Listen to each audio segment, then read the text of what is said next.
começar mais um curso de centro de estudo, né? Esse ano de 2025, primeiro semestre. Nós vamos começar o curso hoje, começamos o curso sobre a preparação para a confissão. Tá? Eu coloquei o título de Do Pecado à Graça, porque a confissão na verdade é uma situação que você sai do pecado e você entra na graça, né? Então é do pecado à graça, né? Antes de tudo, vamos fazer uma pequena oração. Vamos pedir a intercessão da Virgem Maria para que o curso transcorra bem, né? Vamos rezar por nossos parentes enfermos, né? Para que todos se recuperem, e vamos dedicar essa nossa aula às almas do purgatório. Ave Maria, cheia de graça, o Senhor é convosco. Bendita sois vós entre as mulheres, e bendito é o fruto do vosso ventre, Jesus. Santa Maria, Mãe de Deus, rogai por nós, pecadores, agora e na hora de nossa morte. Amém. A gente sempre tem que ter um estímulo para fazer um curso. Tem que ter um estímulo, tem que ter alguma coisa que diga para ti, vamos fazer esse curso, né? Então, e também as coisas não acontecem na hora, assim, né? Isso é coisa que vem sendo trabalhada há tempo. Então, o que me fez me preocupar um pouco com a confissão foi o que está escrito no Salmo 50. O Salmo 50 fala o seguinte, oferece a Deus um sacrifício de confissão e cumpre teus votos ao Altíssimo. Invoca-me no dia da angústia, eu te livrarei, e tu me glorificarás. Esse salmo aqui Deus diz que todas as oferendas que você faça, todo o sacrifício que você faça para Ele, não tem grande significado, assim, né? Principalmente em relação àqueles sacrifícios feitos antigamente, ali onde eles sacrificavam bois, carneiros, ovelhas, né? E Deus disse, não, isso aí vocês dão para mim, isso aí, mas isso aí tudo eu já tenho, isso já é meu, foi o que criei, né? Isso diz o Salmo 50. O que me interessa mesmo é o sacrifício da confissão. Isso que é o que me interessa mesmo, né? E você fazendo o sacrifício da confissão, então, né? Você me invoca no dia da angústia, eu estou angustiado pelo pecado, né? E eu te livrarei e tu me glorificarás, né? E lá no Salmo 51, ele vai dizer assim, sacrifício a Deus é espírito constrito, coração contrito e esmagado. Ó Deus, tu não me desprezas. Quer dizer, sacrifício a Deus é o arrependimento dos pecados. Bom, né? Esse é o sacrifício a Deus, o sacrifício verdadeiro a Deus. É isso que interessa a Deus, na verdade, né? E a primeira vez que eu li o Salmo, eu pensei, mas então tá aqui que a gente tenta achar a chave do negócio, né? Se é para achar, né? Então a chave do negócio é isso aqui, é a confissão, é isso que na verdade que agrada a Deus, né? Boa noite, estão chegando. Hoje nós estamos desfalcados de público presente, porque uns teve parente doente, outros foram para fora, não conseguiram voltar, né? Mas falar que todos estão no Instagram. Para vocês que chegaram agora, nós estamos começando o nosso curso sobre confissão. O curso de confissão chama-se o nome do pecado à graça. Por quê? Porque a gente sai de uma posição de pecado, né? Sai de uma posição de pecado, e com a confissão nós chegamos à graça, né? Então por isso que é do pecado à graça, né? E na verdade essas aulas todas, são mais ou menos de 10 a 12 aulas, essas aulas vão servir para a gente entender a confissão e para que nós possamos nos preparar para a confissão, né? Por que nós temos que nos preparar para a confissão? Exatamente porque o que me tocou ali no Salmo, né? O Salmo diz que todos os sacrifícios para Deus talvez pouco signifiquem, principalmente aqueles sacrifícios antigos de matar boi, fazer aquele hecatombe, né? Matavam 100 bois para Deus, né? Para Deus, isso aí Deus falou ali no Salmo 50, isso aí não me interessa, porque os bois já são meus. Agora o que me interessa mesmo é a confissão do teu pecado. Esse é o maior sacrifício que nós podemos fazer, né? Então a gente pode fazer sacrifício de ir a Roma, por exemplo, sacrifício de subir uma escadaria de uma catedral ajoelhado, de joelhos, né? A gente pode fazer o sacrifício de o que tu quiser, não, ele agrada a Deus, mas não tanto quanto uma confissão. Você fala muito no sacrifício de louvor, né, Galone? Isso, sacrifício de louvor ou chamado de ação de graça. O que é ação de graça? É ação em busca da graça, né? Quais são as ações de graça. Tudo aquilo que você invoca no nosso Senhor Jesus Cristo, né? A oração é uma ação de graça, né? A Eucaristia é a ação de graça por excelência, né? E a confissão é uma ação de graça, né? Certo? Então, ali, às vezes, no Salmo, às vezes, ele não diz confissão exatamente. Boa noite, vocês bem-vindos. Né? Às vezes, ele diz lá na minha outra tradução, na outra Bíblia, ele diz ação de graça, ele diz, tem as outras palavras nesse sentido. Mas a ação de graça é isso, é você alcançar a graça em nome do nosso Senhor Jesus Cristo.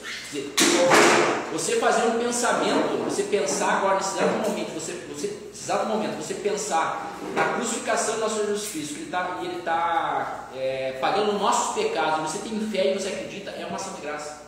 Entendeu? Muito mais na Eucaristia, que agora eu vou falar isso aí. Muito mais na Eucaristia, mas nós vamos entrar um pouquinho mais nisso aí daqui a pouco. Então, para nós começar a aula, então, sobre a preparação para a confissão, são mais ou menos em torno de 12 aulas, para a gente entender bem o que é a confissão, para a gente poder, a partir daí, fazer uma boa confissão. Nós temos que entender como é que é esse processo todo, como é que a gente caminha dentro do sacramento da confissão. Tá? Hoje, a aula de hoje nós vamos falar sobre a natureza dos sacramentos. Nós não vamos entrar diretamente na confissão, a confissão é um sacramento. Então, antes de qualquer coisa, nós temos que entender o que é um sacramento. Para que serve o sacramento? Certo? Antes de a gente entender para que serve o sacramento, nós temos que entender qual é a finalidade nossa, a finalidade do homem, a nossa finalidade.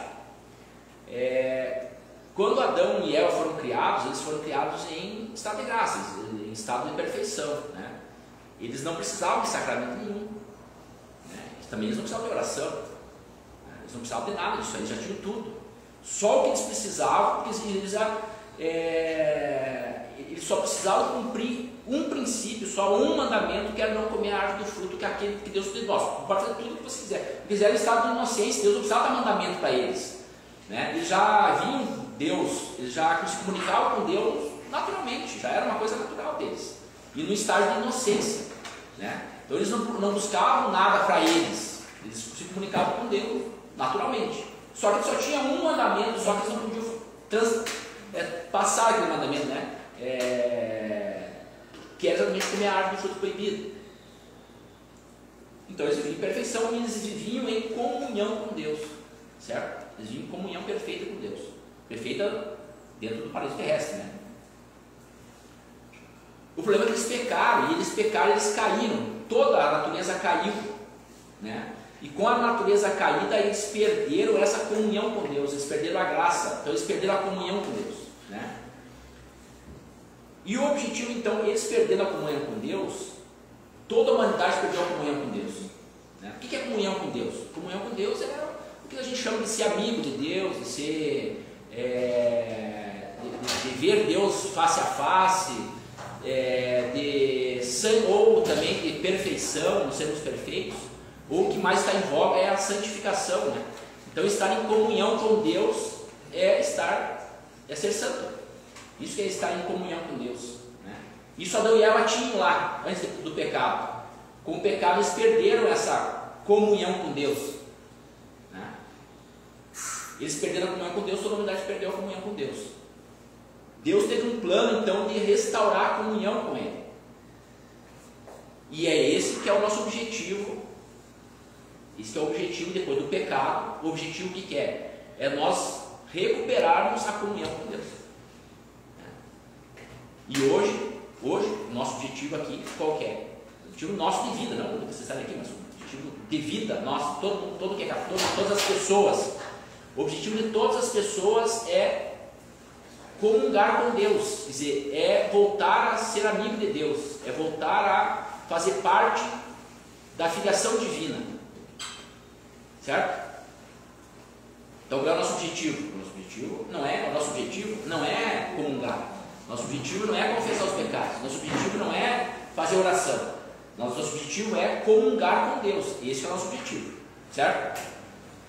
Deus, desde o pecado, já começou a mandar gente para tentar fazer com que a gente comungasse com Deus. Então ele começou a mandar lá Moisés, Abraão, São João Batista, né? Elias, todos aqueles profetas, né? até chegar no método perfeito que foi nosso Senhor Jesus Cristo. Então, para tentar restaurar a comunhão com Deus,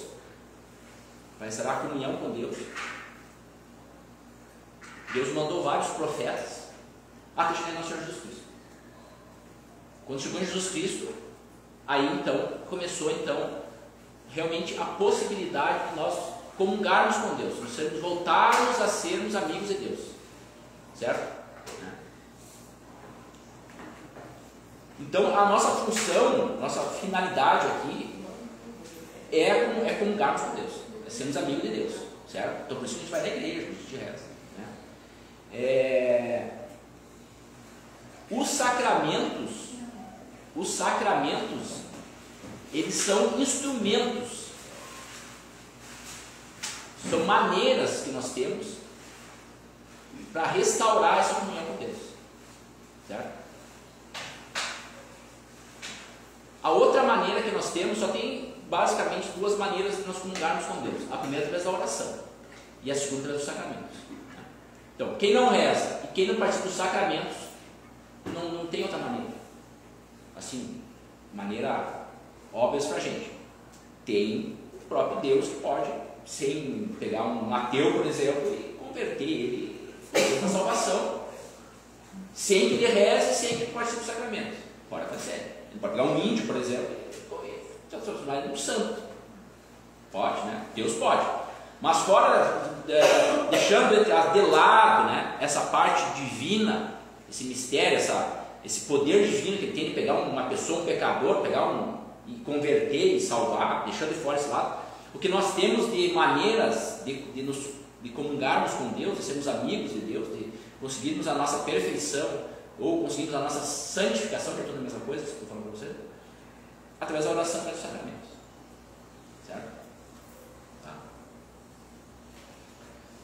Os sacramentos, você sabe, são 7 sacramentos, né? Então tem o batismo, tem a crisma, tem a confissão, que na verdade a penitência, né? A unção dos enfermos, o matrimônio e a ordem. E faltou um. Extrema-unção. A unção dos enfermos, né? São dos enfermos que fazem. Crisma, batismo, crisma, matrimônio, unção dos enfermos, Eucaristia, todos, eles faltam todos, é que fica lembrando do mais difícil, né? Eucaristia, que é o sacramento, né? Então são 7 sacramentos. Alguns sacramentos a gente pode usá-los, alguns sacramentos a gente pode usá-los mais de uma vez. Outros a gente pode usar só uma vez. Por exemplo, batismo, é só uma vez. Ninguém se batiza 3 vezes, 2 vezes, não, uma vez só. A unção dos enfermos normalmente é uma vez só, mas eventualmente, sei lá, tu estava no leito de morte, lá teu parente leito de morte, vai morrer, Deus amanhã não passa, faz a unção dos enfermos, e de repente o cara se recupera. E aí fica bem lá, 6 meses, aí lá. Mas Galvani, eu não me lembro de quem, mas se eu li ou se eu ouvi de alguém, mas eu entendo que a unção dos enfermos ela pode ser recebida, por exemplo, se a pessoa vai fazer uma cirurgia. Ela tem alguma determinada situação, ela pode, então pode ser mais de uma vez ao longo da vida. A unção dos enfermos pode ser, não, sim, isso que eu falei.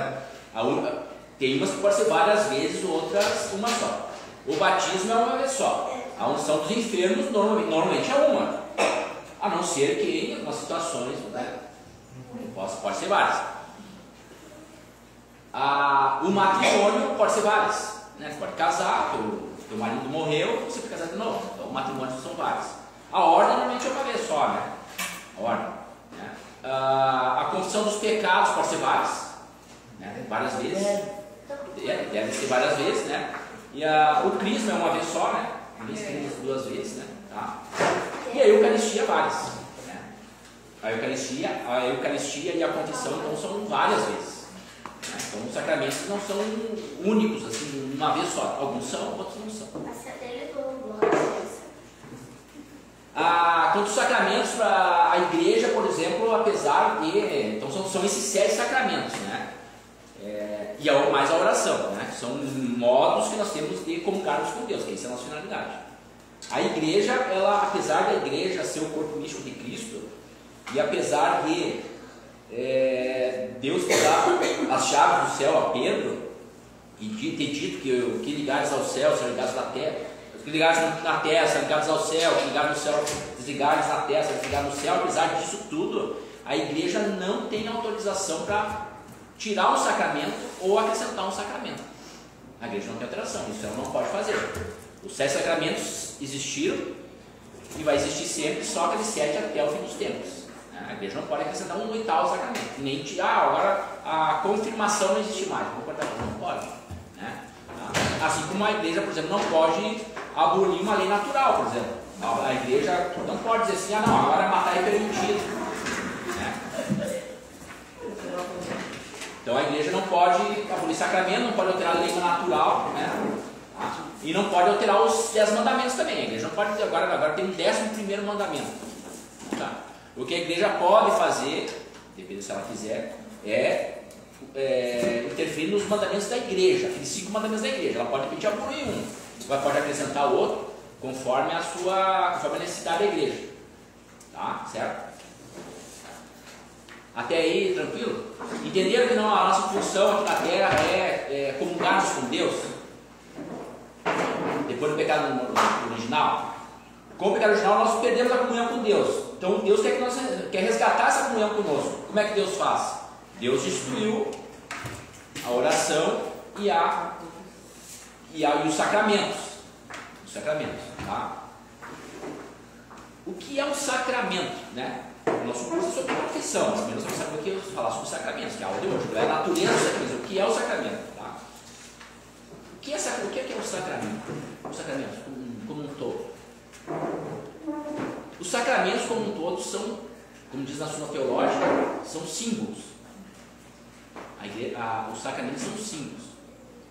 Porém, existe uma diferença entre o símbolo humano e o símbolo divino. O símbolo humano, por exemplo, eu desenho esse desenho. Todo mundo olha para isso e diz, aqui é a Virgem Maria. Ele simboliza a Virgem Maria, mas não é a Virgem Maria, né? Ninguém é louco dizer assim, aqui é a Virgem Maria, não é, né? É um símbolo humano. Nós desenhamos a Virgem, porque a gente imaginou que era, para nós tinha a Virgem Maria, mas não é a Virgem Maria. Né? Assim como você desenha uma casa no papel, aquilo ali não é casa, não precisa morar naquela casa. Ela é só um símbolo. Ela só representa alguma coisa, mas ela não é a coisa. Certo? Ela só representa alguma coisa, mas não é a coisa. Por exemplo, a medicina, por exemplo. Então tem lá a formatura da medicina. Tu vai lá, no final do curso, você recebe um diploma de médico. Mas aquele diploma significa que você é médico, mas o diploma não transforma em médico. Né? Porque se você furar a fila lá, sei lá, põe teu nome na lista lá, tu não fez o curso, mas tu põe teu nome na lista e aí você vai lá no dia só da formatura e recebe o diploma, aquele não transforma em médico. Simboliza que você é médico, mas no teu caso você não se transforma em médico porque tem o diploma, certo? Então o diploma só simboliza que você é médico, mas ele não se transforma em médico. Conseguiu entender isso, né? Certo? É isso aí, né? Tá? Agora, o símbolo divino, ele não só simboliza o que é a coisa, como ele faz o símbolo, aquilo que significa, a função do que ele significa. É um sinal. Ele é um símbolo que funciona mesmo. É um símbolo que não só significa alguma coisa. Ele age como aquele símbolo que ele significa. É o sinal de alguma coisa, não é isso? Sinal. O símbolo é um sinal. É. Em algum livro, em algum lugar eu vi que os sacramentos seriam sinais visíveis da graça de Deus. Isso, também. Só que eles não são só sinais visíveis que tu enxerga, que nem um diploma de medicina. Eles operam aqueles que eles significam, entendeu? É como se a casa que eu tivesse um papel, você pudesse entrar dentro e morasse. Então poderia ser o invisível se tornando visível.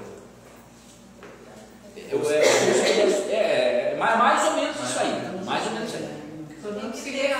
Tem que ter são sinais. Por exemplo, aqui, ó, vamos para os exemplos então. Por exemplo, o batismo. Vamos usar o batismo primeiro, né? O batismo significa. Batismo vem lá do grego lavar, polir, limpar. Mergulhar. Limpar, né? Primeiro na água, a água significa o quê? Depois vai tomar banho, você toma banho com água, né? Ninguém liga o chuveiro e, não, está caindo água, eu estou tomando banho. Não. Então o batismo, a água, o que significa o batismo? O batismo em grego significa lavar, purificar, significa purificar. Então ele simboliza purificar, só que ele purifica mesmo. Quando você se batiza lá na água e o padre diz, então, põe a água na cabeça da criancinha e diz, eu te batizo. Por si só, a água não batiza ninguém, mas a água, que ela simboliza a lavagem do corpo, mas ela, com as palavras, te batizo no nome do nosso Senhor Jesus Cristo, no nome do Pai, do Filho e do Espírito Santo, né? Então ela está lavando realmente a alma, o espírito. Ela está lavando de quê? Lavando os pecados, do pecado original. Entendeu agora? Então o símbolo humano ele só significa.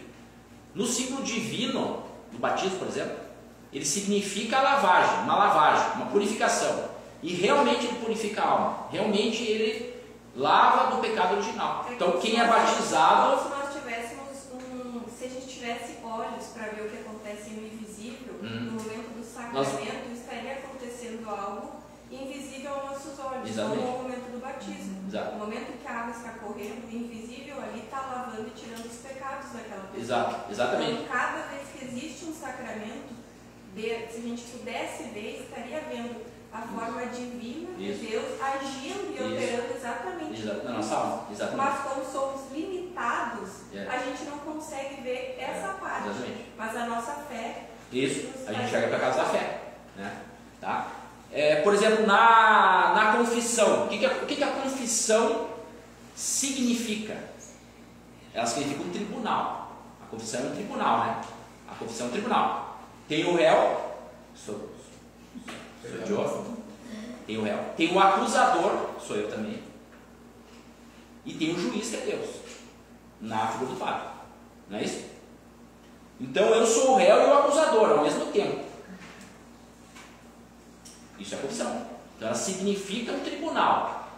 Quando eu sou o réu, eu sou o acusador. Quando eu me acuso como réu, claro, depois nós vamos ver nas outras aulas ali que tem que ser coisa consciente, pecado grave, mas hoje só para você ter.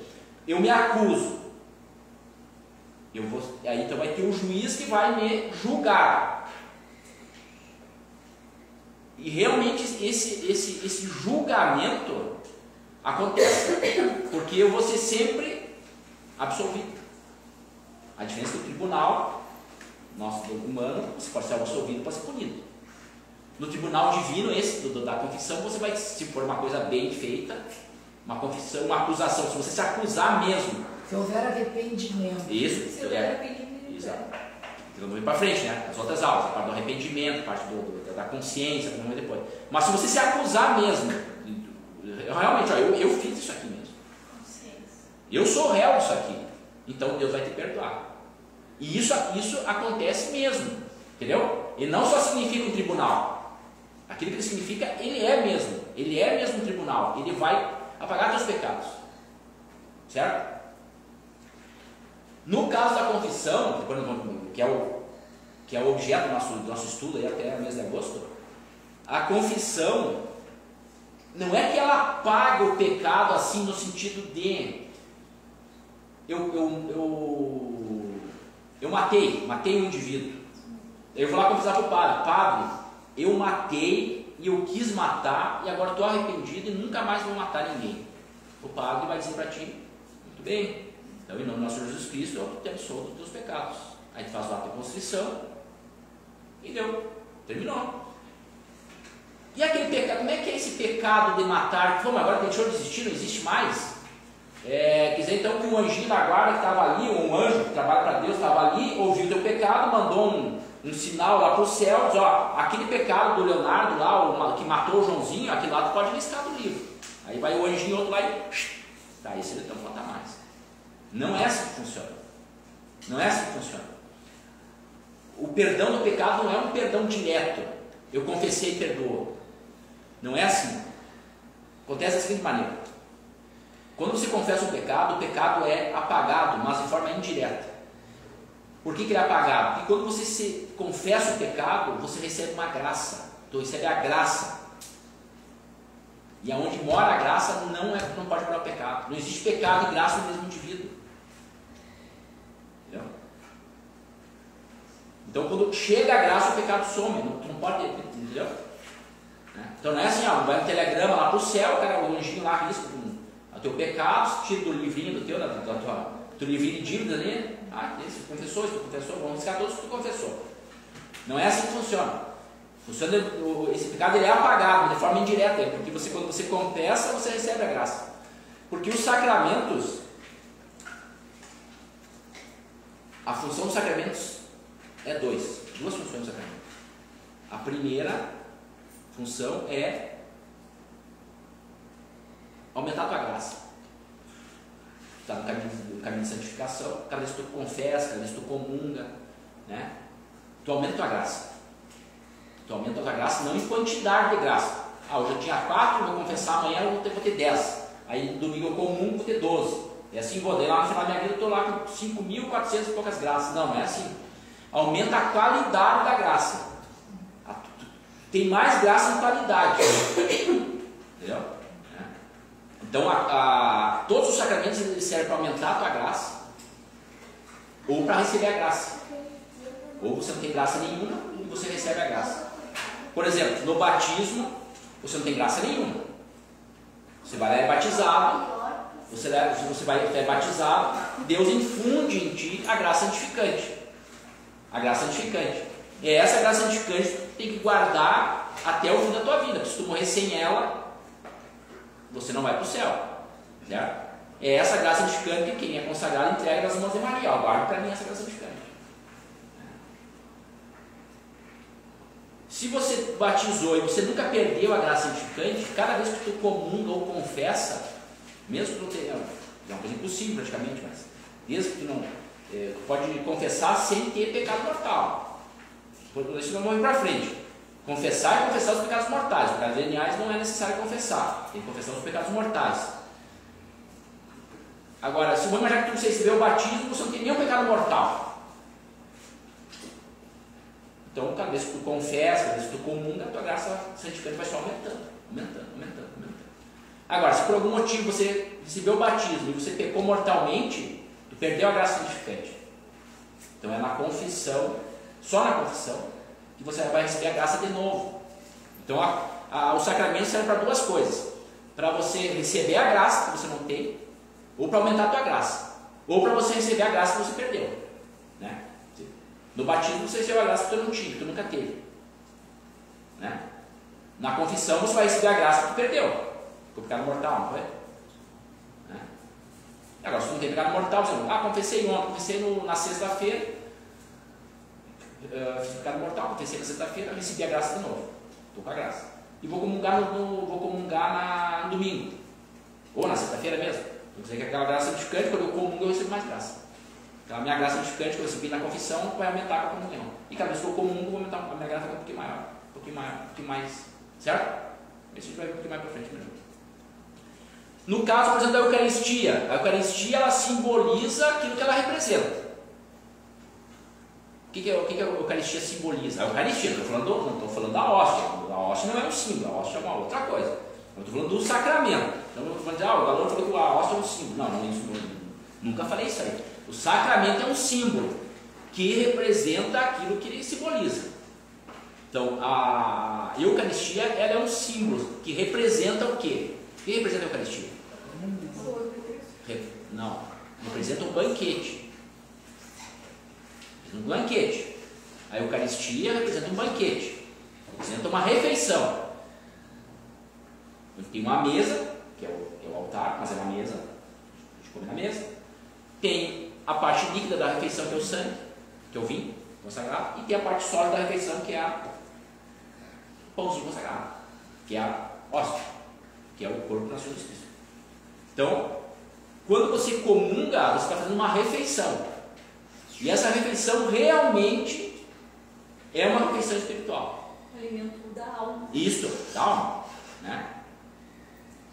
Certo? Então, o que eu queria que você soubesse hoje é isso aí, que os sacramentos, ela é um símbolo que não é como um símbolo humano.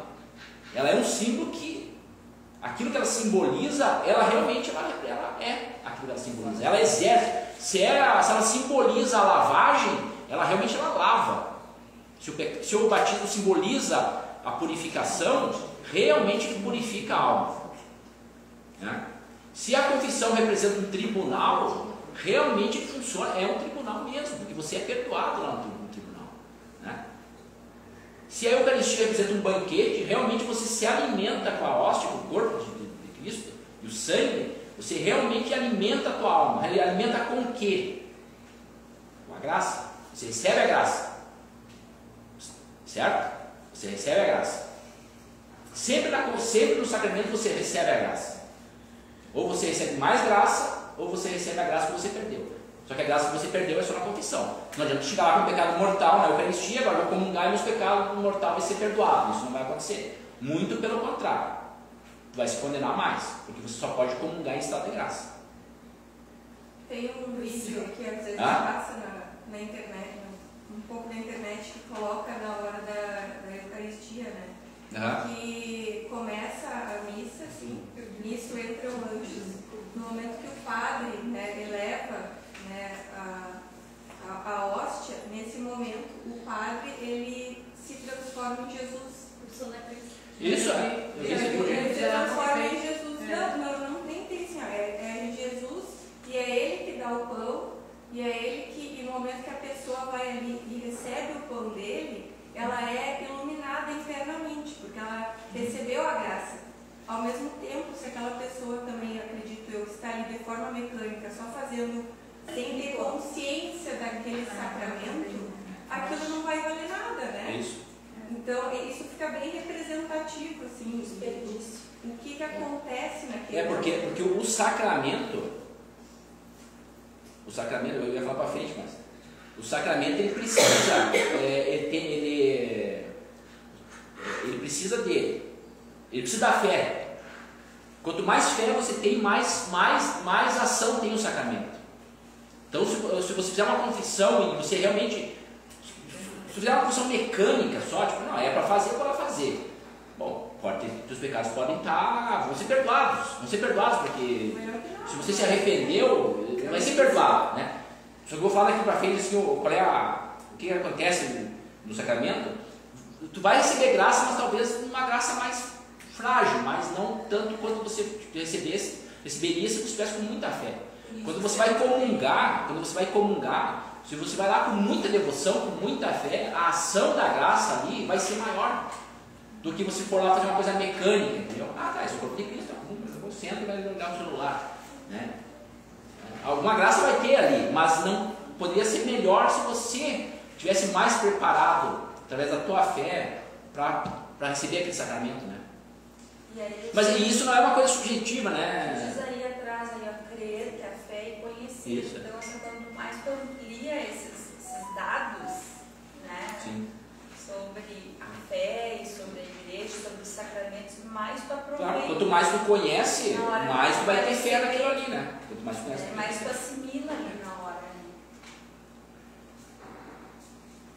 Quando eu falei para vocês no começo ali que com o pecado a gente perdeu a comunhão com Deus, nós nos afastamos de Deus, né? Nós perdemos a amizade de Deus, nós perdemos a santidade, Adão e Eva eram santos e perderam a santidade, né? A humanidade toda perdeu a santidade, nós perdemos a santidade. E Deus, ele se preocupou com isso aí e tentou resgatar, então desde a queda, resgatar essa comunhão com Deus, né? Então ele mandou os profetas e tal. E chegou na hora que ele mandou o nosso Senhor Jesus Cristo. Então, os sacramentos, na verdade, eles são instrumentos, então, né? Eles são instrumentos para a comunhão com Deus. O principal instrumento que Deus usou para resgatar essa amizade conosco, né, foi quem? Jesus. Então, a humanidade, nosso Senhor Jesus Cristo, foi o primeiro instrumento de Deus. Certo? Então, Deus são três pessoas: o Pai, o Filho, que é o Verbo, e o Espírito Santo. O Verbo encarnou numa pessoa, né? Encarnou num homem, no Senhor Jesus Cristo. Isso lá no ventre da Maria já. Né? Então esse homem, Jesus Cristo, essa humanidade de Jesus Cristo, essa humanidade de Jesus Cristo, esse é o instrumento perfeito que Deus tem para resgatar a comunhão nossa com Deus. Certo?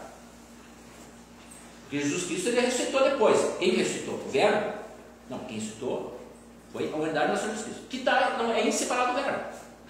Mas às vezes para a gente poder entender, aquilo que eu falei na aula, no curso que foi no primeiro semestre do ano passado, que era o caminho da perfeição. Quando a gente vai falar em Jesus Cristo, a gente tem que separar um pouco. Separar a humanidade e a divindade, mas não separar só na nossa cabeça, porque não é inseparável. Né? Então tem que separar a humanidade e a divindade. E é essa humanidade, esse Jesus verdadeiramente homem, e verdadeiramente Deus, mas esse verdadeiramente homem que é um instrumento de Deus para resgatar a nossa comunhão com Deus. Né? Essa humanidade de Jesus Cristo, que se preserva ainda, né? Ela se preserva. Jesus Cristo, ele está agora, nesse exato momento, em algum lugar físico, em carne, osso e sangue, tudo que um homem tem direito, está em algum lugar, nesse exato momento, né? Maria também, junto com Deus, né? Junto com Maria e junto com todos os santos, em algum lugar físico, não é um lugar espiritual, assim, é um lugar físico, porque Jesus Cristo ele ressuscitou, o corpo de Jesus Cristo ressuscitou, inclusive ele se alimentou depois, foi isso? Tocaram do lado, se fosse só espírito não tinha como tocar, né? Mas Tomé tocou do lado dele, e ele comeu o peixe ali na praia com os discípulos, né? Então Jesus Cristo está ressuscitado em corpo, sangue e divindade, né? Claro, um corpo glorioso que a gente não sabe explicar como é que é, né? Inclusive a promessa também que nós vamos ressuscitar esse corpinho que vai ressuscitar. Tem as chagas, né? Isso, vai ressuscitar. Jesus está ali, é igual como ele ressuscitou, né? E nós vamos ressuscitar também, num corpo glorioso, que a gente não sabe como é que é, né? Não sabe como é que é. Mas Jesus Cristo está no lugar físico, junto com Deus, junto com os santos todos, olhando para nós. E Jesus Cristo, ele é o primeiro instrumento de Deus para essa nossa comunhão com Deus. Mas Jesus Cristo, quando ele ascendeu aos céus, e não só quando ele ascendeu aos céus, durante a vida dele, na verdade, ele instituiu alguns instrumentos para isso. Deus usou a divindade, a humanidade de Cristo como instrumento para a nossa comunhão com Deus. E Jesus Cristo, sua humanidade, instituiu alguns instrumentos para esse fim de comunhão com Deus. Quais são os instrumentos? A oração e o sacramento. Então os sacramentos são instrumentos da humanidade de Cristo. Certo? Porque você imagina se Jesus Cristo não tivesse nos dado os sacramentos. Imagina. Ele não deixou para nós o batismo, não deixou para nós a Eucaristia, não deixou para nós a ordem, não temos padre, não deixou para nós a confissão. Bem assim que fazer. Ia restar só a oração, né? Ia nos restar só a oração. Mas com tudo isso, com todos os 7 sacramentos, as pessoas não acreditam ainda em Deus. Imagina se você precisa orar para Deus, então não orar para quem? Eu acho que para hoje em dia, para nós, é mais fácil, porque nós temos Jesus Cristo. Ah, eu não sei rezar. Pô, pensa em Jesus Cristo só pensa em Jesus Cristo, está rezando já.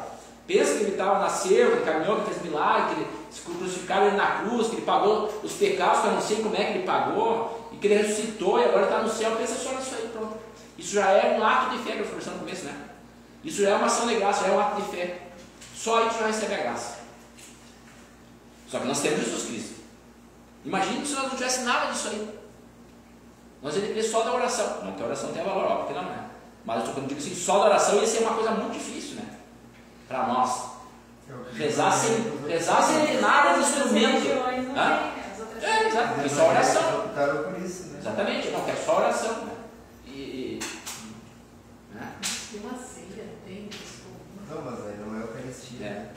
Então se imagina. Então os sacramentos são instrumentos. Não, eu falei para. Então os sacramentos são instrumentos da humanidade de Jesus Cristo, com o objetivo exatamente de a gente retornar à comunhão com Deus. Então essa é a natureza dos sacramentos. Para que serve o sacramento? Os sacramentos são instrumentos de Jesus Cristo para que a gente possa retornar à comunhão com Deus, à amizade com Deus. Certo? É como se fosse uma oficina. Uma oficina. Na oficina tem o carpinteiro. Não tem uma oficina, tem o carpinteiro. O que o carpinteiro usa na oficina dele? Para fazer o fim desejado dele. Tem uma cadeira, por exemplo. Usa martelo, usa bigorna, usa serrote, usa régua, usa lápis. Né? A oficina nesse caso é isso aí. A oficina é a Igreja Católica, que daí Jesus Cristo instituiu a Eucaristia, instituiu os sacramentos, né? Entregou para a Igreja, que é o corpo místico de Cristo, para a Igreja operar, para a Igreja distribuir, dar a oportunidade que as pessoas façam uso do martelo, do prego, do serrote, né? Nesse caso é o batismo, a Eucaristia, a confissão, né? E o próprio marceneiro que opera isso é nosso Jesus Cristo. Então nós temos uma oficina, que é a Igreja Católica, nós temos o marceneiro, que é Jesus Cristo, e nós temos os instrumentos, que é os sacramentos e mais a oração.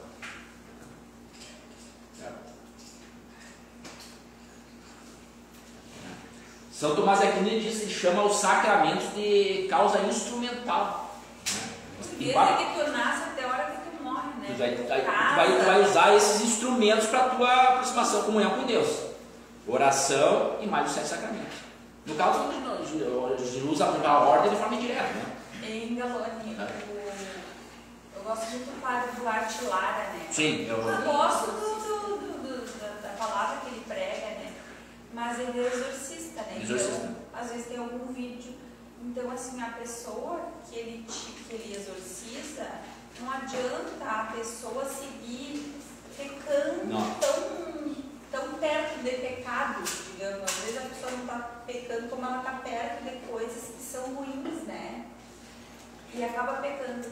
Ela tem que mudar de vida. Então, assim, para ela garantir que aquele exorcismo dure, digamos assim, ela tem que comungar bastante, se confessar bastante. Exato. Senão ela cai de novo naquela demônio, fica perdida, assim, fica... Sim, antes de fazer o exorcismo, a pessoa tem que, antes da pessoa ser exorcizada, ela vai ter que confessar os pecados, ela vai ter que comungar, ela vai ter tudo isso ali. Isso é importante, a confissão. Isso. Se uma pessoa dessa, daí uma vez me falaram, mas por que eu vou confessar se Deus já sabe dos teus pecados? Uma coisa é Deus saber dos teus pecados, outra coisa é tu chegar perante Ele e confessar. Isso. É porque tem porque a confissão é um júri, tem que ter a parte física do júri, senão não funciona. É que nem você vai comungar o corpo de Cristo sem o corpo de Cristo. Eu vou comungar. Tem a comunhão espiritual, mas é só uma linguagem. Fica quietinho aí, pensa em, faz uma oração, mas a comunhão mesmo é uma hóstia ali, né? Na boca, ali, isso é comunhão. Né? Isso é comunhão. Eu queria comungar lá sem hóstia, consagrado. Isso daí é que nós vamos mudar, sem evangelho. Sim, mas é. Aí o segundo foi me fazer a primeira pergunta, que é a seguinte: não, para aí só um pouquinho. Se a oração também produz a graça, né? Reza, produz a graça, tu aumenta a tua graça. E tem 7 sacramentos, e os sacramentos também a função deles é produzir a graça e aumentar a graça. Por que tem 7 sacramentos e tem mais a oração? Não precisava ter um sacramento só por menos? Tudo bem, vamos deixar a oração. Não é a mesma coisa que o sacramento. Bom, mas de 7, precisava ter um só, né? Não podia ter um sacramento só. Se todos aumentam a graça ou produzem a graça, não podia ter só a confissão, né?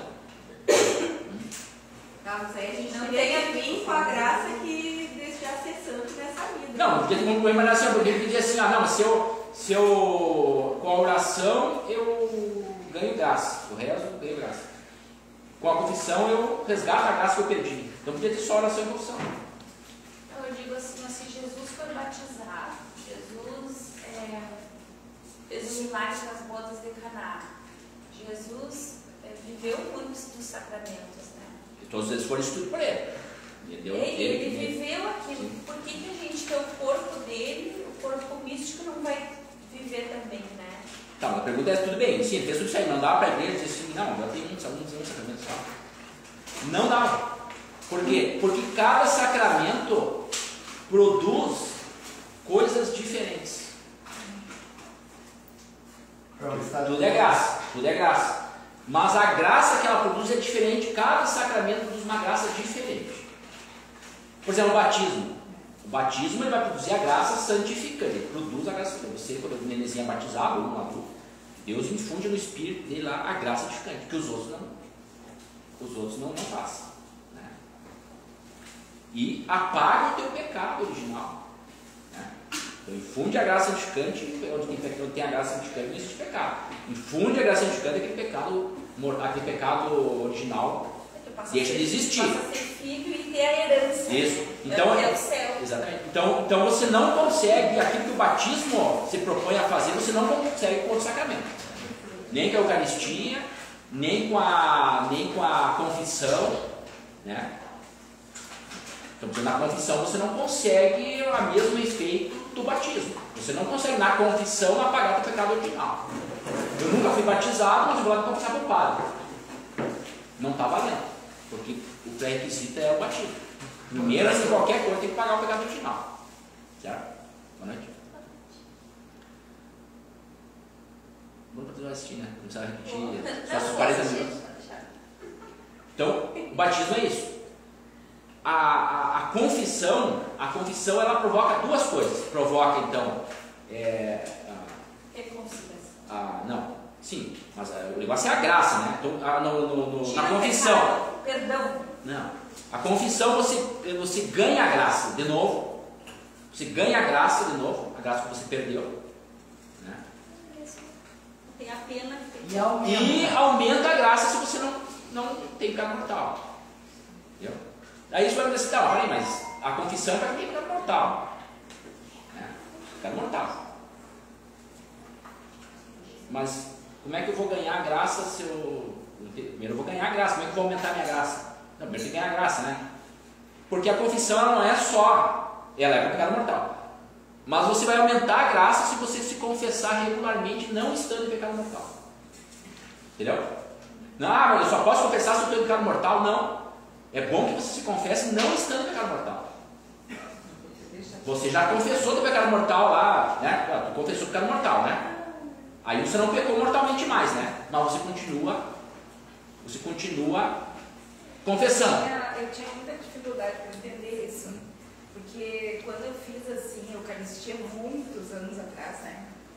A minha catequista, uma senhora maravilhosa, assim, que eu me espelho até hoje, ela é falecida, ela sempre me dizia assim, você confessa assim 2 vezes ao ano, e aí, coitada, né?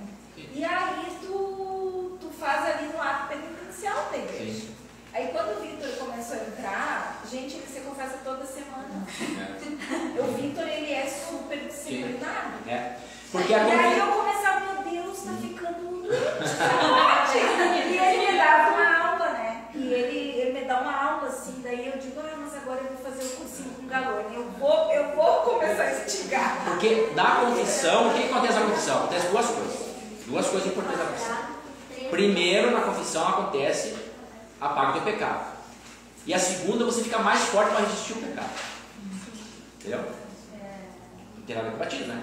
Isso é outra coisa, né? Então, você confessa, e cada vez que você confessa, mesmo não tanto pecado mortal, a tua graça, você ganha mais graça. E você vai ficar mais resistente contra o pecado. Então, você vai ter menos chance de pecar. Porque você está mais em comunhão com Deus. Exato. E aqui você tem uma graça, tem mais dons, né? Até com a graça é mais difícil. E na tua graça é difícil ter caído. Exato. Você fica mais forte. Né? E você, assim, ó, quem tem costume, acho que mais ou menos todo mundo tem aqui, costume de confessar, de comungar, todo mundo percebe, viu, Leonardo?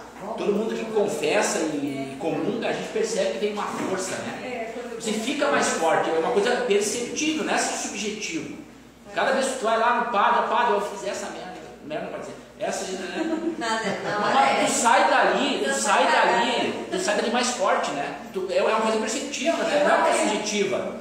E quando você comunga isso, comunga verdadeiramente com fé, você sente uma força. Mas eu acredito que de repente a confissão daquele pecado que tu tá, daquele vício, daquele pecado que tu todo dia, é ali que a graça vai agir. Ali é que a graça. Claro, você vai ficar mais forte, para não pecar aquele pecadinho. Inclusive não só no pecado, na imperfeição. Eu vou falar na próxima aula, na outra aula. Tem 3 coisas. Tem o pecado mortal, o pecado venial e a imperfeição. A imperfeição não é pecado, mas tem o pecado. Inclusive na imperfeição. Né? Quando tu comunga, você ganha mais força para inclusive na imperfeição. Né? Então você fica mais forte. Né? E a outra é a Eucaristia. A Eucaristia, a graça opera de uma maneira diferente do batismo e diferente da confissão. Na Eucaristia é um banquete, você se alimenta do nosso Senhor Jesus Cristo. Isso provoca em ti um aumento da graça e você comunga realmente em corpo e santidade com Deus. Então você vai provocar uma graça que chama-se caridade. Você vai amar mais Deus. Quanto mais você comunga, mais você vai amar Deus. Quando você se confessa, claro, todos produzem a graça do amor, da caridade, né? Todos. Mas particularmente na Eucaristia. Né? Você vai amar cada vez mais Deus na Eucaristia. Né? E por isso que a Eucaristia é o sacramento dos sacramentos. Por quê? Porque o primeiro mandamento diz assim: amar a Deus com todas as coisas, né? Com toda a tua força, toda a tua consciência, toda a tua inteligência. E na Eucaristia exatamente essa graça que produz o amor a Deus. Certo? Então, são graças diferentes. Né? E no matrimônio, qual é a graça? Que é a graça do sacramento matrimonial, não do casamento. O casamento é coisa civil. Esse não nos interessa. O que nos interessa é o sacramento, né? Que só foi instituído pelo nosso Jesus Cristo. Antes de Jesus Cristo existia um texto chamado casamento. Prometo te amar da agora até o fim da vida, te amar com o dinheiro e na riqueza, na doença. Isso era o casamento. Com Jesus Cristo veio um matrimônio, deu uma outra coisa. Aí virou sacramento. Virou um instrumento de Jesus Cristo para a santificação das pessoas. Perceberam que era uma diferença imensa entre casamento? Claro, se a gente diz ao padre, né? Eu prometo amá-la sempre, né? A gente diz isso aí, né? Até o fim da vida, coisa e tal. Diz, claro, você vê da tradição. Só que ali está operando um outro negocinho, né? Que é um sacramento. Né? O sacramento do matrimônio ele opera o quê? Qual é a graça recebida? Jesus Cristo, o Verbo, o Deus Pai, o Filho e o Espírito Santo, eles têm um amor um pelo outro ali, né? Tem um amor, um fluxo de amor ali, né? Aquele fluxo de amor, ele desce para os santos, dos anjos, dos santos, e desce para nós também. Essa graça que eu estou falando para vocês, essa graça é um fluxo, ela está dentro do corpo místico de Cristo, da igreja, está dentro do corpo, essa graça que flui, que Maria que distribui, né? No casamento é o mesmo amor do pai para com o filho e do filho para com o pai, do pai com o Espírito Santo, é o mesmo amor, exatamente o mesmo amor. Aquele amor diz, Deus, Jesus, o pai ama o filho, né? E o filho ama o pai. É esse amor que está lá no sacramento do matrimônio. Então, o esposo deve amar a esposa assim como Cristo amou a igreja, né? Assim como Cristo ama a igreja. E a esposa deve amar o esposo assim como a noiva, a igreja ama Cristo, ou como Maria ama Cristo. E o amor é o mesmo, aquele amor do Pai, do Filho, do Espírito Santo, aquele amor, aquela caridade, aquele amor que Deus olhou para Maria e disse: não, essa aqui vai ser a mãe do meu instrumento de salvação das pessoas, né? Que é um amor de doação. É, um amor de doação. Então é esse amor que está dentro do matrimônio, é o mesmo amor, não é um amor diferente, né? Quando a gente usa um amor diferente desse, o que acontece? As pessoas casam, 6 meses depois se divorciam. Que não é o mesmo amor do matrimônio, é um amor de casamento. Amor de casamento. Não gosta do corpo do outro, e assim vai, né? Aí tem um filho, aí a filha é complicada, agora complicou, daí agora não dá, vamos ter que separar. Né? Não deu, separa. Claro, não deu, separa. Não estão vivendo o sacramento do matrimônio, estão vivendo o casamento. E tu falando dos sacramentos, assim, para ver inteligência, obviamente, né? Que Deus faz as coisas. Tu tem o batismo quando tu nasce, tu tem a crisma logo que tu está entrando ali. Que é o selo, né? Que é para você não querer. Ele vai nos acompanhando para aumentar essa comunhão. Aí tu tem teu matrimônio quando tu te torna adulto, só que daí tu vai pensar, mas e o que eu vou manter essa comunhão? O que eu vou fazer para manter a graça até a extrema-unção? Tem os instrumentos. A Eucaristia, a confissão e a ordem. Isso aí. Que é o que mantém a gente sentar até exatamente. Se vocês entenderem isso aí, está ótimo. Né? Existe uma lógica, obviamente, não é só porque Deus é uma ordem. Existe uma lógica, a graça se infunde uma inteligência. Assim, como que a graça se infunde na ordem? Como é que a graça se infunde na ordem? Bom, a ordem, o que significa o padre? Significa o próprio Cristo, né? Então a graça da ordem transforma o padre no próprio Cristo. Quando o padre está consagrando, ali é o próprio Cristo. Está na persona Cristo. É só na graça da ordem isso aí. Eu, por exemplo, nunca vou ter essa graça, mas eu vou ter a graça do matrimônio. Né? Que é muito parecido, assim, é muito taco a taco, entendeu? O que é mais importante? A ordem e o matrimônio. Olha, as duas são taco a taco. Claro que a ordem, falando sinceramente assim, a ordem aproxima mais de Deus, a pessoa está mais próxima da salvação do que no matrimônio. Está mais próximo, né? Porque o padre, ele está mais próximo de Cristo. Às vezes ele é o próprio Cristo, na consagração, né? Enquanto que no matrimônio, às vezes é mais complicado, a gente está tão próximo de Cristo no matrimônio, né?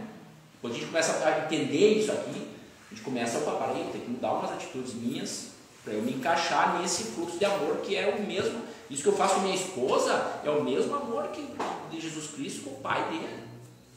Né? E outra coisa, eu esqueci a palavra certa, mas a igreja ela não erra. Né? Sim, infalibilidade. A igreja. Para mim é como se fosse assim: se a ordem é a construção da igreja, o padre como humano ele pode errar. Mas ele, como ordenado, o sacramento dele é tomar a Isso, o sacramento dele é válido. Que sejam, né? O sacramento. Infalível. Aqui, ó, o sacramento do padre. Só pode ser. O sacramento do padre. Isso, quando o padre ele usa esses instrumentos aqui, mesmo o padre estando em pecado mortal, é válido o sacramento. Porque tem gente que diz assim: não vou confessar que aquele padre lá. Não tem nada a ver. É perfeito. Não tem nada a ver. Tá? Um detalhe importante na Eucaristia. Agora ficou calor, né? Na Eucaristia, o que acontece na Eucaristia? A Eucaristia, quando você recebe a hóstia, você comunga, você come a hóstia, toma o vinho, enquanto as espécies do pão e do vinho estão íntegras, você está tendo um ato de fé, o mais potente de todos, né? Do próprio corpo de Cristo. Isso dura na Eucaristia em torno de 5 a 10 minutos. Então, quando tu comunga, por 5 a 10 minutos, Cristo está agindo em ti. Cristo está ali. Né? Porque não precisa dizer assim: minha barriga é um sacrário agora. Tá com a hóstia, né? Enquanto a hóstia enquanto ela não se desintegrar pelos ácidos do estômago, verdadeiramente Cristo está ali. Né? Então aquele momentinho de oração ali quando tu comunga, aqueles 5 a 8 minutos ali, tu tem que ter a noção de que Cristo está ali. Não é para comungar, sentar e olhar as mensagens do WhatsApp. Não é para ficar pedindo, meu Deus, eu quero isso, é um momento de adoração a Jesus. Qual é o comportamento assim, na Eucaristia? É você manter a consciência de que Deus está ali. Verdadeiramente. Isso que é o ato de fé. Uma É você ter fé de que Deus, aquele pãozinho que tu comeu ali, é o corpo real de Cristo. Isso é o maior ato de fé que existe. Isso é o ato de fé. Isso chama-se ato de fé. Aquela brasileira. Esse é o maior. Você recebe graças infinitas ali. Só que você tem que ter essa consciência. E quanto mais fé você se apresenta ali naqueles 10 minutinhos ali que tu está com o pós-comunhão ali, naqueles 5, 8 minutinhos, quanto mais fé você tem naquele ato de fé ali, você está reconhecendo que Deus está ali mesmo, naquele pão. Mais graça você recebe. Agora, se tu comunga, você pode ser que seja, pode ser que não seja, de maneira, já que eu estou aqui, né, comungar. Galvani, oi. Um exemplo, por exemplo, a Carolina falou que nesse momento não é ficar pedindo, né? Por exemplo, eu confesso que quando eu faço o comum ali naquele momento, sim, eu logicamente agradeço. Isso. Mas eu também peço saúde. Mas isso é na hora do início da missa, quando o padre faz a oração da coleta, exato. E recolhe nossos. E por isso que o curso exatamente, o curso é sobre isso. E é por isso que eu gostaria que tu explicasse então qual o correto. Isso aí tu vai fazer lá no ofertório. Tá. E lá nas preces. Por isso tem toda a parte. Lá nas preces você pede. Né? Na coleta. Ou na coleta, é isso, no comecinho. Eu naquele momento exato de que Jesus está passando na minha garganta, eu sempre faço esse tipo de Jesus me ama, porque Ele tem ânsia de me amar. E eu dificilmente dou esta oportunidade para que Ele me ame. Né? Então eu faço assim, ó, me ama. Está te abrindo. Na comunhão nós podíamos dividir ela ali, o pós-comunhão, nós podíamos dividir ela em 3 partes. A primeira é a ação de graça. É você dizer assim, Jesus, muito obrigado, que bom que você está aqui e você é instrumento para mim da minha santificação. Esse é o primeiro momento. Eu faço uma ação de graça. Você agradece a Deus, né? Deus, muito obrigado. Eu não mereço, mas você está aqui. Esse é o primeiro ponto. Isso tu faz em segundos. O outro é você pedir. Você tem que pedir só uma coisa: fé. Deus, eu tenho fé, mas aumenta a minha fé. É só isso que você precisa pedir. E depois o terceiro momento é silêncio. Eu faço. Cara, a gente que pede uma coisa, minha mãe no hospital, sabe? Problema, Deus está ali, não é problema. Mas esse é o base, entendeu? Ação de graça, pede fé. A fé é o amor, né? Pede fé, fé é amor, caridade, esperança e a fé, esperança e caridade. Pede a fé. E depois o silêncio. E você deixa Jesus Cristo agir. Tu não sabe onde ele está agindo, ele está agindo na tua alma, no teu corpo. Você vai sentir frio na barriga, suor, uma felicidade, uma alegria, até pode sentir. Mas não é esse o objetivo, né? Deixa Jesus Cristo agir. Eu na hora que eu recebo, isso aí uma vez me botou numa oração, faz uns 30 anos que eu não recebo uma única comunhão, aquilo é automático, mas não é mecânico também. Em que eu seguro a hóstia e digo para Jesus, Senhor, eu não mereço a tua glória. Mas mesmo assim tu agradece, né? Não, eu não tenho, agora tem que agradecer. Tem que agradecer o mal, tem que agradecer. Porque você não merece, ele sabe que não merece. Pois é. Mas agora a humildade é tu agradecer, né? Tu saber que ele está ali. Eu não desejo a minha glória, uma luta contra o meu eu. Sim. E ali naquele momento sempre. Eu sempre digo, Jesus, eu não desejo a minha glória. Daí... Bom, para nós encerrar agora, né? Diga. Eu vi que quando o padre Hélia Patena, se chama? É a hora que tu agradece, não é? Oferece. Não, tu agradece alguma coisa que aconteceu. E depois, quando ele levanta o cálice, tu bota os teus problemas. Nunca vi isso aí. Mas tu não viu também? Não, é por causa que no cálice vai a gota. Vamos ver? Você coloca ali a sua vitória. Para que você vê que o padre está rezando, ele não reza no microfone, pode se fazer, vai estar rezando baixinho.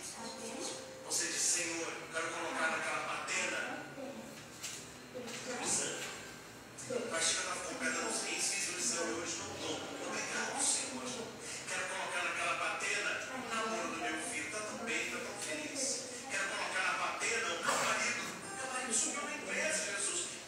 Sim, é porque nessa hora, nessas horas aí está acontecendo a consagração do pão e o vinho, está acontecendo a crucificação do Senhor Jesus Cristo, né? É o Calvário. É o Calvário. Então ali. do sangue, que é bem Mas era tudo legal, depois também. Depois foi jogando. É bem. Você coloca o que você quer agradecer. O padre vai descer a madeira, ele vai colocar o vinho no cálice, ele coloca uma gotinha de água. O vinho naquela hora é Jesus, a gotinha de água somos nós, eu e você, é a nossa tristeza. Você coloca uma gota de água no vinho, eu quero ver quem tira aquela gota. Quando você coloca a sua tristeza em Jesus, ele transforma isso. Olha que o padre ergue o cálice, não estou falando da consagração, estou falando do ofertório. A prestação outra coisa. ergue o cálice, Tá. Eu tinha essa dúvida. Mas você deu outra coisa, na hora do ofertório, né? Ofertório, só oferecer, ofertório, outra coisa. Olha aqui, ó, vamos seguir aqui, ó. Outra pergunta que eu podia fazer assim, mas para aí um pouquinho. Quanto mais fé você tem, mais você recebe a graça. Então a graça tem a ver mais. Né? Então eu podia fazer a pergunta assim, mas para aí, então se você for lá sem fé, não vai acontecer nada. Se tu for com fé, vai acontecer tudo. Então eu podia perguntar assim, mas então tem a ver com a fé da gente, e não com Cristo. Então Cristo não faz nada, quem faz depende da minha fé só, né? Só que não é bem assim. Depende das duas coisas. Depende do Cristo operando e depende da minha abertura, da minha fé. Né? É isso que as pessoas alegam quando não vão na igreja, né? Eu tenho fé. Não, tu tem fé, tu tem fé, mas não tem o instrumento. Tu tem a fé, mas tu não tem os instrumentos. Né? Tu tem a madeira, tu tem os pregos. Tu quer dizer uma cadeira, tu tem a madeira e os pregos. Só que tu não tem o instrumento, não tem o martelo, não tem o serrote. Tá? Então a fé. Aí tem um negocinho que eu tenho que entrar nessa aí. Quando Jesus ia salvar as pessoas, quando Jesus ia curar as pessoas, ele dizia o seguinte, ele fazia o milagre ali, né? Curava o doente ali, o cadeirante, o cego, ele dizia assim, a tua fé te salvou. A tua fé te salvou. A tua fé te salvou. É mais importante a salvação. Aonde não tinha fé, Jesus não tinha condição para curar. Jesus não curava onde não tinha fé. Ele chegava nos lugares e ele não conseguia curar. Aqui não deu porque as pessoas não tinham fé. Então, Jesus Cristo, Deus, não obriga. Ele não tinha autorização do Deus Pai para curar quem não tivesse, para salvar, não é que ele não pudesse curar, ele podia curar, só que se ele curasse, ele não podia dizer, a tua fé te salvou. Por quê? Porque a cura física era um sacramento naquela época que remetia a algo maior, que era a cura da alma, que era a salvação. Então ele salvava, ele curava, porque ele estava remetendo, dando uma ordem. Depois disso tem uma coisa maior que é a salvação. Depois da ressurreição vai ter uma coisa maior, que é a tua salvação. Agora eu vou curar vou ter que curar teu corpo aí, mas vai ter a salvação. Só pode se salvar quem tem fé. Só pode se salvar quem tem fé. Né? Então por isso que Jesus dizia, a tua fé te salvou, não dizia a tua fé te curou, porque não podia curar, nem curar ele fazia porque quem não tinha fé, porque ele tinha que dizer depois, a tua fé te salvou. Né? É que nem eu te falei na confissão. Sim. A misericórdia de Deus, Deus é misericordioso, ele perdoa tudo. Para aquele que se arrepende. Isso, claro. A misericórdia de Deus não é automática. Porque Deus pode curar o teu corpo. Tu tem uma doença, mesmo que tu não tenha muita fé, mas Deus pode curar, mesmo que tu não reze, Deus pode curar, fazer uma cura em ti. Mas mesmo que tu não tenha fé, mas ele não pode te salvar se tu não tem a fé. Se você não acreditar, você não consegue. Você não adianta tu confessar teus pecados se tu não acreditar. Se tu não acreditar que ele está te curando mesmo, ele não vai dar certo. Por isso então depende da fé também, né? Claro que tem uma história depois de Jesus Cristo, é permitido curar as pessoas mesmo sem fé. Jesus não curava quem não tinha fé, curava o corpo, não curava. Porque ele precisava dizer que a tua fé te salvou, certo? Mas teve santos que curavam mesmo as pessoas não tendo fé. Né? Só que daí não, é curar o corpo e propiciar a conversão da pessoa. Por exemplo, tem uma história que de São Bernardo lá no século XI, por aí, mais ou menos, ele veio 100 anos antes de São Francisco de Assis. São Francisco de Assis é 1200 e pouco, né? Então veio São Bernardo. São Bernardo era muito famoso na época. Ele era mais famoso do que o Frei Gilson. O Gilson era um pequeno. Ele é bem famoso. O Frei Gilson é famosíssimo, né? O Frei Gilson, mas perto de São Bernardo, o Frei Gilson era pequeníssimo. São Frei Gilson. O Frei Gilson era pequeníssimo, perto de São Bernardo. Na época, São Bernardo era conhecido na Europa inteira. Os reis iam pegar lá com São Bernardo o que eles iam fazer. Eles só iam para a guerra. São Bernardo dizia assim: acho que vale a pena, acho que não vale a pena. Todo mundo ia lá falar de São Bernardo. Tinha uma cidade na Europa que estava com uma heresia, tinha uma heresia que eu não lembro agora, não sei qual é que é exatamente, tinha tomado conta da cidade inteira. E o bispo da cidade não sabia o que fazer. Ligou para São Bernardo. São Bernardo, o senhor pode vir aqui na minha cidade? Porque assim, aqui estou com um problema gravíssimo aqui. Não tem mais nada para fazer. Tu vai ter que vir aqui para me ajudar. Não, eu vou aí. E foi São Bernardo fazer uma homilia. Então encheu, toda a cidade foi ver São Bernardo. São Bernardo era uma nulidade, Ele era só Bernardo. Ele era Bernardo, mas era o Frei Bernardo, era o Frei Bernardo, mas toda a Europa inteira conhecia o Bernardo, né? Por ser uma pessoa assim, extraordinária. E lá no dia da homilia do Bernardo, lá, encheu de gente, toda a cidade foi mais a redondeza, ouvindo a homilia. Ele pregou, falou. Número de conversões? 0. Daí o São Bernardo chamou o bispo, tá feio o negócio aqui. O remédio vai ter que ser mais amargo. Tá feio, só com a palavra não deu certo. Faz o seguinte, bispo, me traz pãezinhos. Vamos fazer pãezinhos. Tá. Aí o São Bernardo pegou o microfone, que não existia na época. Reuniu todo mundo de novo. Pessoal, aqui é o seguinte: quem comer esse pãozinho aqui vai ter todas as suas doenças curadas. E vai ser na hora. Comeu, curou. E outra coisa, não precisa ter fé. Inclusive, se quiser pôr escárnio, pegar e dizer, eu vou comer, tu vai ver que não vai acontecer nada, melhor ainda. Quem comer o pãozinho vai se curar. Aí o bispo pediu a palavra, né, para o Bernardo. Irmão Bernardo, o senhor me dá um microfone aqui que eu vou ter que... Eu queria dar uma palavrinha, né? Aí o bispo, irmãos, vejam bem, eu vou esclarecer aqui para vocês, não é... Claro, mas é só para aqueles que tenham fé, né? Comem, vão ser curados, mas é só os que tenham fé, né? Aí o Bernardo disse, não, bispo, dá licença. Não foi muito bom você ter me perguntado aí, que agora eu vou poder esclarecer, né?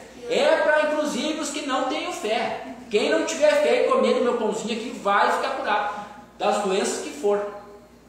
Só não prometeu ressurreição, porque não podia comer o pão, né? Tá, todo mundo pegou ali pãozinho, né? Saíram avançando os pãozinhos, levaram para todo mundo, né? Até os que não acreditavam. Todos foram curados na cidade. Todo mundo que comeu o pão e tinha uma doença, qualquer doença, cadeirante, cego, todo mundo foi curado. Então, Deus pode curar fisicamente, mesmo que não tenha fé. Quem não podia era Jesus. Por que Jesus não podia? Porque Jesus tinha, que aquilo ali era um sacramento, Jesus tinha que remeter à salvação da alma. Por isso que Jesus não curava. Não é que ele não pudesse, ele podia curar, mas ele não tinha permissão de curar. Porque depois que ele curasse, ele tinha que dizer, a tua fé te salvou. E ele não podia dizer porque as pessoas não tinham fé. Mas na série de shows, né? Não sei se você já assistiu. Alguma coisa, depois eu parei por alguns motivos. Pois é. Daí a série de shows, por vários momentos, Jesus salva ali e até ele, em vários momentos ele remete a frase homem de pouca fé. E os outros criticam ele, e por que ele fez aquilo, se ele não tinha fé, e fala um homem de pouca fé e tal. Ele usa essa palavra, essa frase, homem de pouca fé. Mas ele não deixa de, pelo menos na série, não deixa de curar. Mas de repente de pouca fé não quer dizer que você tem uma fé, né? Tem pouca fé. Mas ele sempre dizia depois, mesmo de pouca fé, mas 7 dias depois a tua fé te salvou. Isso que tem que ficar, né? Então, por que São Bernardo curou aqueles doentes todos e Jesus Cristo não tinha permissão? Porque lá em Jesus Cristo era um outro departamento. O São Bernardo não falou assim, quem comer vai ser salvo. Ele nunca falou isso aí. Quem comer, ele queria converter as pessoas da heresia. Então, quem comer terá o corpo curado. Que aí vocês vão se converter, aí que vocês vão poder se salvar. Mas a salvação eu não posso prometer. Eu prometo a cura. Jesus não. Jesus ele tinha um sacramento que era físico, fisicamente não tem que curar, para te remeter uma outra realidade que é a cura espiritual. A pessoa disse que não acreditava, que no fim pegou o pão, ela acredita. Ela tinha fé. De alguma coisa É que nem o ateu diz, tu é ateu, ele diz, sou, graças a Deus. Exatamente. Para terminar, eu queria dizer para você o seguinte, que esse negócio todo dos sacramentos, que são instrumentos da humanidade de Cristo, para a nossa conversão, para a nossa santificação, não é uma coisa subjetiva, é uma coisa objetiva. É uma coisa que não é assim um sentimento, é uma coisa que você percebe objetivamente. E isso está muito registrado nos evangelhos. Tem um evangelho que está bem isso aqui, que é a mulher que tinha um fluxo. Lembra que a mulher tinha um fluxo sanguíneo? Um fluxo. O que aconteceu? Jesus Cristo estava no meio da multidão, todo mundo batendo nele ali, empurrando, ele estava andando e tal, e a mulher tinha um fluxo. E a mulher pensou, eu tenho que tocar nem que seja nas vestes dele. E as mulheres que tinham fluxo contínuo, elas eram impuras naquela época. Isso, exatamente. Elas eram afastadas da sociedade. E ela olhou de Jesus Cristo e disse, não, eu tenho que pelo menos tocar na veste dele. Se eu tocar na veste, eu vou ser curado. E aí a mulher, ela entrou no meio daquela multidão e tocou na veste de Jesus. E aí Jesus, alguém me tocou. Aí os caras, tá brincadeira, né? Tá todo mundo empurrando aqui, óbvio, alguém me tocou. Não, alguém me tocou. Alguém me tocou. Quer dizer, tem uma força, não é a força do Star Wars, né? E tem uma força ali que, alguém me tocou. Aí a mulher se afastou, foi jogada para fora. A mulher, fui eu que lhe toquei. E a mulher percebeu isso também. Se percebeu que tinha sido curada.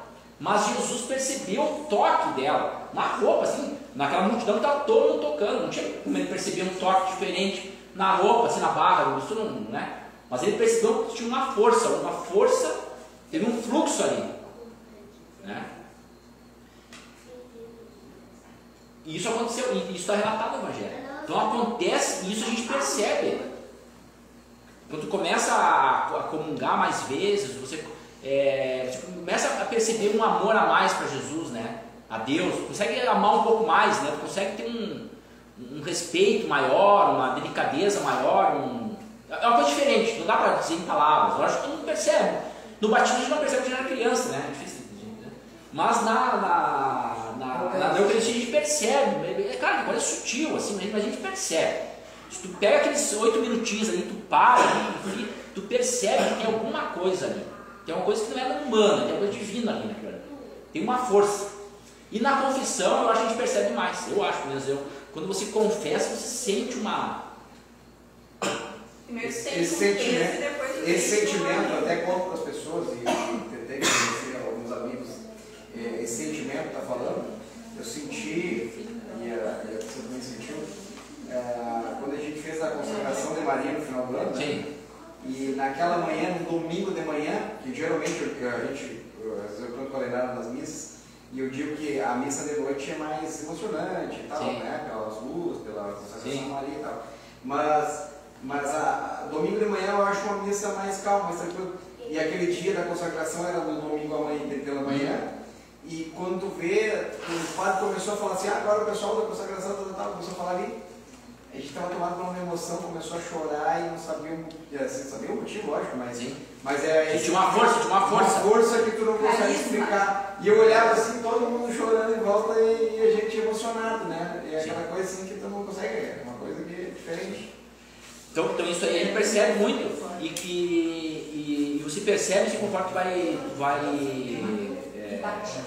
confessando as confissões, para quem faz confissão frequente, eu acho que percebe mais isso aí também. Na confissão frequente, Aí você percebe que sai mais forte dali, até contra o pecado, o mesmo pecadinho, né? Eu gosto de chamar de pecadinho, como é que é o pecado de estimação, né? Mesmo pecadinho de estimação, tu percebe que tem uma força para resistir aquilo. Tu vence ele pela confissão. Confissão. Pecou. Para terminar, só para definir alguém que quer confessar, quem não está em pecado mortal e quer se confessar. Eu quero mortal, mas eu vou lá me confessar. O que eu vou confessar?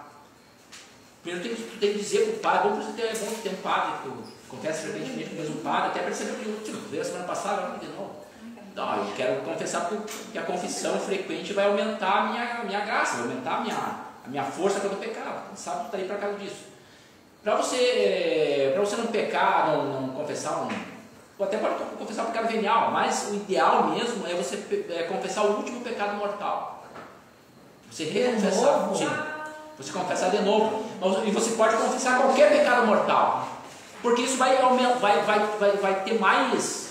Tu vai ser mais fiel a tu vai estar mais arrependido. Tu vai estar. Pode confessar o pecado mais cabeludo, tu pode confessar de novo. Tu reforça. Não que não precisa pagar, vai pagar. Mas na confissão, quando você não tem pecado mortal, o melhor é você pegar um pecado mortal e confessar de novo. Então, esse pecado eu já confessei, mas eu quero confessar de novo. Então, tu confessa de novo. Quando você não tem pecado mortal, né? Quando você tem que confessar que é pecado mortal. Certo? Agora, para terminar, nós vamos falar depois, mas hoje é só já que estão aí disponíveis. Como é que a parte da oração, né? Falei da oração, a parte da oração. Como é que a oração mais tem valor assim? É a oração, chama-se oração afetiva. É aquela oração que é só você e Deus. Você tira um tempo para rezar. Você tira um tempo para rezar, é a oração afetiva que chama. Não é rezar terço, não é ouvir o Frei Gilson, nem o isso do resto, não é o que mais, nada disso aí, é a oração afetiva. Você pode fazer tudo isso aí, rezar o texto de madrugada, assistir o padre Frei Gilson, tem que assistir. Isso do resto, tem que fazer. Você está falando a pior coisa a gente achar que essas escutas, seja canção nova, seja fugido, seja não sei o que, pode agir, transformar a gente. É a intimidade com Deus. Por isso que eu tô falando. A fala e a escuta. Não. Abram bem o olho para isso. Então, por isso que eu quis tocar agora nesse assunto, por isso que eu quis falar isso aí. A oração, olha aqui, ó. Olha aqui, ó. A oração, ó. Olha aqui, ó. A oração principal chama-se oração afetiva. É aquela oração que é só você e Deus. Tem técnica para isso aí. Vou falar na outra vez. É aquela oração. Essa oração ela tem que ser no mínimo, nunca menos de 30 minutos. O ideal são 2 horas. Essa oração afetiva. Que não está incluído o terço, não está incluído televisão, não está incluído a missa, não está incluído ler a Bíblia, nada disso aí, é oração afetiva. Então você pode assistir a madrugada, usar o texto da madrugada, mas você tem que fazer a oração afetiva. Caminhar escutando o rosário não vale. Não vale. Tá? Isso que vamos falar depois, quando a gente falar do primeiro, do segundo e do terceiro mandamento, aí vai ter a parte da oração, né? Porque daí vai ter essa oração. Eu acho que quer dizer que não dispensa a oração afetiva. Não dispensa a oração afetiva. Não vai crescer na fé. Não. Isso que quer dizer. Isso aí. Isso quer dizer. Geralmente a gente escuta e olha, mas o que faz o mal sair de volta é o verbo, é tu dizer. Não, mas não é isso que eu estou falando. Não é isso que eu estou falando. Com Deus. Então vamos rezar uma Ave Maria. Meu coração escuta. Vamos rezar uma Ave Maria, isso aí, está certo? Vamos rezar uma Ave Maria para que. Deu para terminar? Ave Maria, cheia de graça, o Senhor é convosco. Bendita sois vós entre as mulheres, e bendito é o fruto do vosso ventre, Jesus. Santa Maria, Mãe de Deus,